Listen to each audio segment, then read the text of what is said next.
Olá, hoje vamos mergulhar num tema complexo e, para muitos, controverso. Uma perspectiva católica que se encontra nos limites do que se chama tradicionalismo. O nosso papel aqui não é julgar, mas sim tentar entender a lógica por trás de uma visão do mundo que afirma que houve uma fratura, uma ruptura total dentro da Igreja. Vamos lá. Para começar, vamos pensar nesta pergunta. É uma pergunta que serve de base para tudo o que vamos analisar.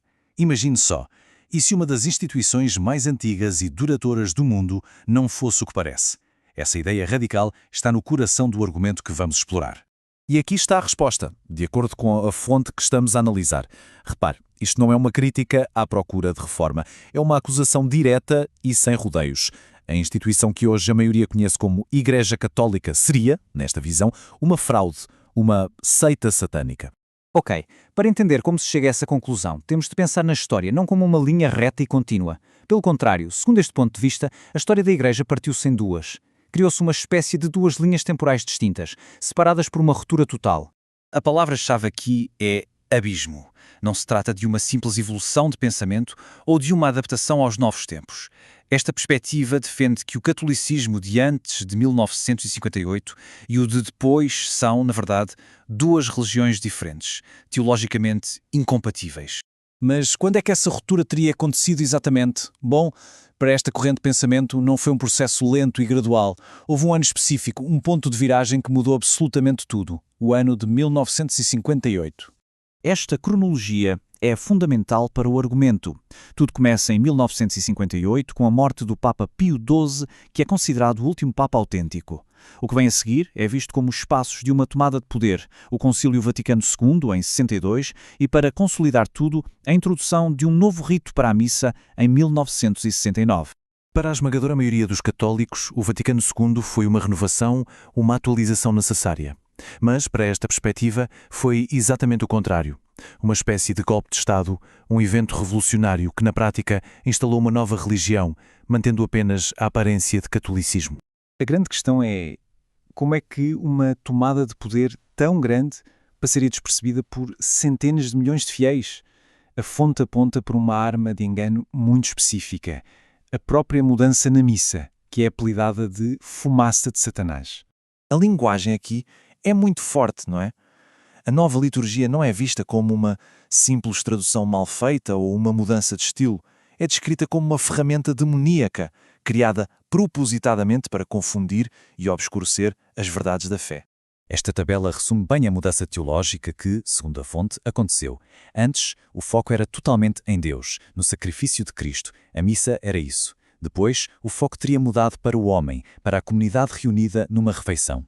Até a arquitetura das igrejas mudou. O sacrário, onde se guarda a Eucaristia, foi muitas vezes movido do centro para um canto.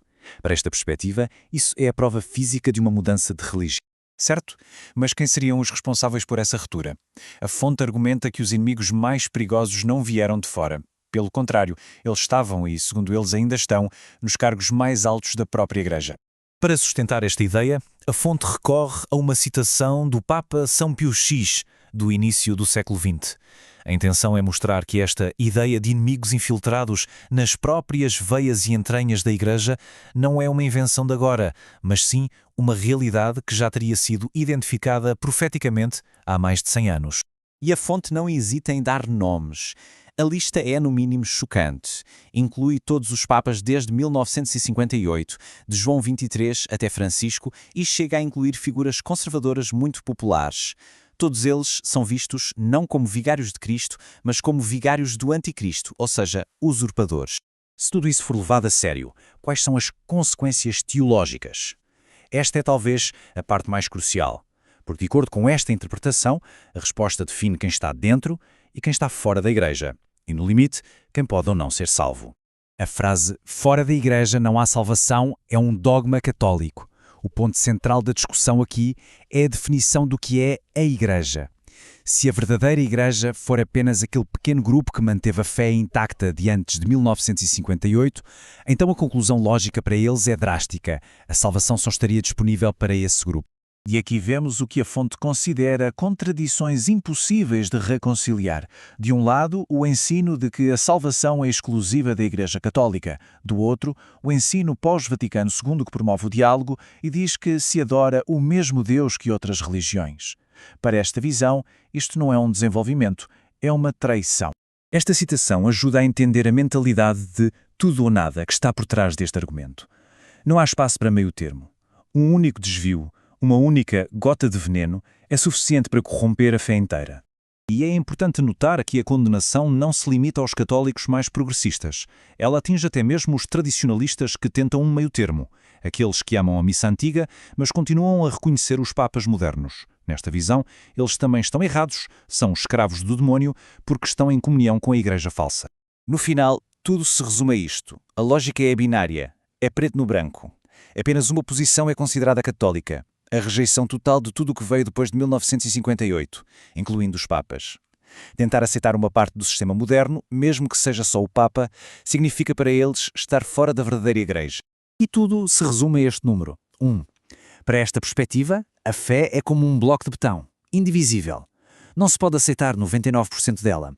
Rejeitar um único dogma, uma única verdade ensinada pela Igreja de antes de 1958, é o mesmo que rejeitar o todo. É uma posição de certeza absoluta, sem qualquer espaço para compromisso. O que nos leva à questão final. A perspectiva que exploramos é, para os seus seguidores, o ponto mais alto da fidelidade. Para os seus críticos, é o ponto mais alto da rebelião. A pergunta que fica no ar é: onde é que se traça essa linha? Onde é que a defesa da fé termina e começa a ruptura com a própria autoridade que se diz defender? Obrigado pela companhia.